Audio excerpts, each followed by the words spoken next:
Bago tayo magsimula, ipopromote ko lang ang aking online shop sa Shopee at sa TikTok, MystiQueen PH. Meron po tayong mga power bracelets na ako mismo yung gumawa. So meron tayong mga bracelets for attracting money and abundance, mga pampaswerte. And then meron din tayong bracelets for protection, anti-evil eye, anti-inggit, and also for balancing your chakra. Meron din tayong bracelets for intuition, wisdom, courage, communication, clarity, and love. So lahat po ng ating bracelets ay meron ng kasamang pouch, instruction leaflet, and extra string. Ayan, meron din tayong mga intention oils and spell jar for prosperity and protection. So lahat po ng items ay cleansed and intention set na siya specifically to the buyer. So available to sa Shopee at sa TikTok shop. Link on the description. Thank you so much and happy shopping!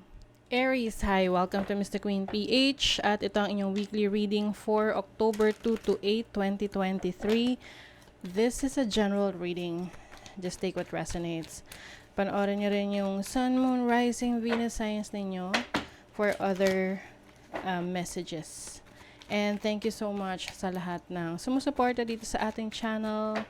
Just a reminder, you have the power to create your own reality. So, gamitin niyo lamang ang reading na to bilang gabay. Okay. Let's see, Aries. What's up? What's up for Aries? October 2 to 8. For Aries. Okay. We have the Hanged Man. Someone is stopping. Parang may pagtigil. May pinag-iisipan. May pause. Parang tumitigil muna.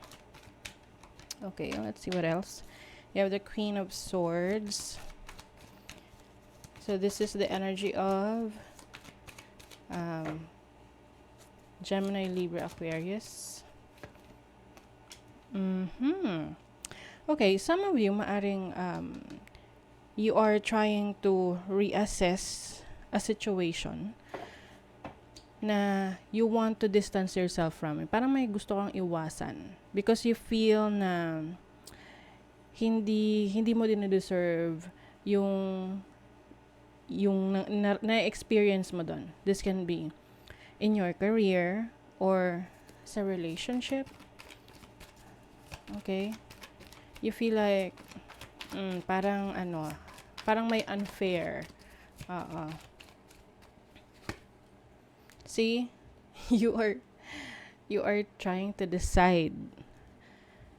Although nahihirapan ka na magdesisyon whether you are going to stay in this situation or not. For some of you, this can be a relationship. For some of you, pwedeng a career, a situation sa business mo. And you are mas analytical ka ngayon. You're trying to remove the emotions around this situation. So let's clarify. What is the Hanged Man here? Four of Cups. See? Some of you are not, hindi kayo kontento sa kung ano yung sitwasyon na meron kayo or kung ano yung binibigay ng taong ito sa'yo, what this person bring to the table. So, can be a career, you feel like, is that all you got? Yan, parang, yan lang ba yung kaya mo? Okay, what is the Queen of Swords? Page of Swords. You've been researching, you've been learning, no? Siguro part yan ng mga decision making mo, yung tipong teka, parang you are slowing down, taking things slow kasi nare-realize mo na may patutunguhan ba to? May patutunguhan ba tong relationship na to? May patutunguhan ba tong trabaho na to? May patutunguhan ba tong business na to? Ace of Wands. You want to feel excited. Gusto mo maramdaman yung excitement sa buhay. And the moment that you are not feeling that, there's like a confirmation na this might not be for me, you know. And you have the Ten of Cups, confirming the Two of Swords. So it seems like you are going to choose what will make you feel happy, what will make you feel secured, contented, and fulfilled. But if you feel na hindi ka kontento, masaya, fulfilled sa situation na to, I think you might be considering of walking away, like going to a different direction. Okay? So where's this going? Where's this going? Knight of Cups. Seven of Cups. I feel like, if you're going to communicate this to someone, or dun sa concerned na party, situation, person, they might try to, parang ititry nila na, no, wag kang umalis, or don't think about that, no, ganon. That will make you feel confused again. You have the Three of Pentacles. Okay. So, siguro, nakikita ko rito, pwedeng someone will try to work things out with you. So, example, sa trabaho, sa career, na-express mo sa boss mo na, you know what, boss, parang, I don't feel secure in this career, parang things are not improving or growing, I'm not growing in this situation. But your boss will make you feel like, oh, I have something for you. I mean, you are going to be more productive in the next few days, or there's a potential for you. Yung mga ganun, parang may mga pangako, may mga proposal sa'yo, even sa relationship. And I think you will try to work it out. You will try to, make things work. Work it out, make things work. For this, in this situation. Susubukan mo pa rin. Parang bibigyan mo to ng chance.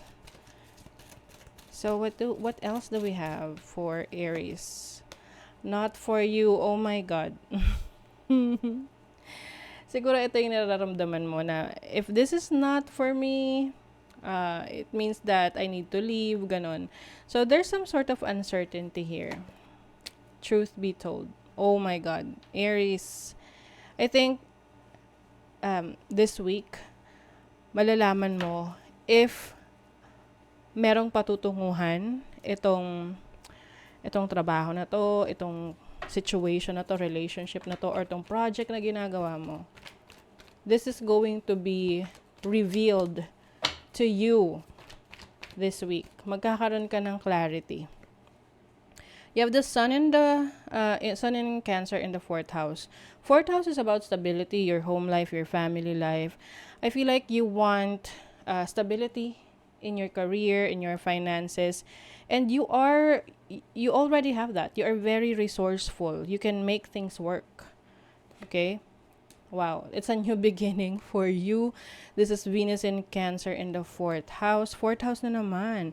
So, it feels like you want to be, gusto mong i-reassure. You want security. You want a situation, like a career, a relationship, na you will feel secure. Ganon. So, kung you don't feel like that, maybe you are going to question the situation, or i-communicate mo yung sarili mo doon sa concerned na person. So, sa kaperahan mo and career, be careful in making decisions with your finances. Prioritize your needs over your wants as it affects the harmony in your cash flow. So, yes, medyo maging tight sa iyong budgeting or sa paggastos. Okay? Baka nag-over budget ka. For your relationship, sabotage. Someone is making excuses. So, I think itong excuses na to, you are realizing na, itong person na to parang lagi na lang unavailable, or alam mo yun, may mga excuses. So, someone is sabotaging the relationship. This can be the person that you're dealing with. Or pwedeng ikaw, you are realizing na it's not worth it. So, pwedeng ikaw mismo yung nagsasabotahe sa relationship na to. Okay? So, that is your reading, Aries. Kung nagustuhan nyo ito, naka-resonate kayo, mag-comment kayo dyan, like, share, subscribe, para lagi kayong updated sa ating mga readings. Thank you so much, Aries. See you again.